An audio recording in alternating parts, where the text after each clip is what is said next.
இப்ப கரையை கடக்கக்கூடிய இடம் குறித்து ஆரம்பத்திலிருந்தே ஒரு குழப்பம் இருந்தது. எந்த இடத்துல கரையை கடக்க போகுது என்பது குறித்து தனியார் வானிலை ஆய்வாளர்கள் ஒரு மாதிரி சொன்னாங்க. வானிலை ஆய்வு மையம் இதை கணிக்க முடியல என்பதான காரணத்தையும் சொல்லியிருந்தார்கள். இன்று காலை அந்த கரையை கடக்கக்கூடிய இடம் அப்படின்றத வானிலை ஆய்வு மையம் அதிகாரப்பூர்வமா அறிவிச்சிருக்காங்க.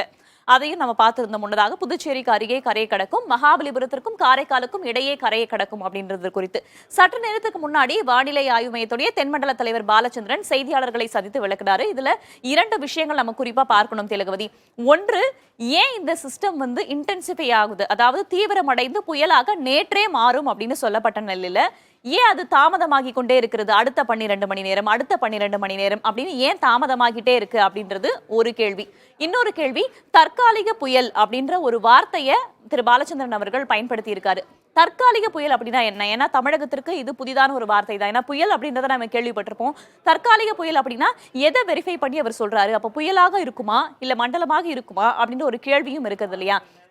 இது ரெண்டு பத்தியும், அதே போல நீங்க கேட்டது போல எந்தெந்த இடத்துல எல்லாம் அதிக மழை பெய்ய வாய்ப்பு இருக்கு அப்படின்றத பத்தியும் இப்ப நம்ம விரிவா பார்க்கலாம். அதோட இடம் எங்க அப்படின்றதுக்கு முன்னாடி நம்ம வானிலை ஆய்வு மையம் தரப்புல இருந்து அதிகாரப்பூர்வமாக வெளியிடப்பட்டிருக்கும் அந்த பாத்தை நம்ம பார்க்கிறோம். டிடி அப்படின்னா டீப் டிப்ரெஷன், ஆழ்ந்த காற்றழுத்த தாழ்வு மண்டலம். இன்று மாலை அல்லது இரவுக்குள்ள புயலாக வலுப்பெற போகிறது, செங்கல் புயலாக வலுப்பெற போகிறது, அடுத்து புயலாகவே இருக்க போகிறது, மறுபடியும் ஆழ்ந்த காற்றழுத்த தாழ்வு மண்டலமாக மாறப்போகிறது அப்படின்னு சொல்லியிருக்காங்க. இங்கதான் பலருக்கும் ஒரு கேள்வி என்னன்னா, வானிலை ஆய்வு மையம் தற்காலிக புயல் அப்படின்னு சொல்லியிருக்காங்க இல்லையா, அப்படின்னா என்ன அப்படின்றது பத்தி. இப்போ டீப் டிப்ரெஷன் சொல்றாங்க இல்லையா, ஆழ்ந்த காற்றழுத்த தாழ்வு மண்டலம், எப்படி அதை கணிக்கிறாங்க?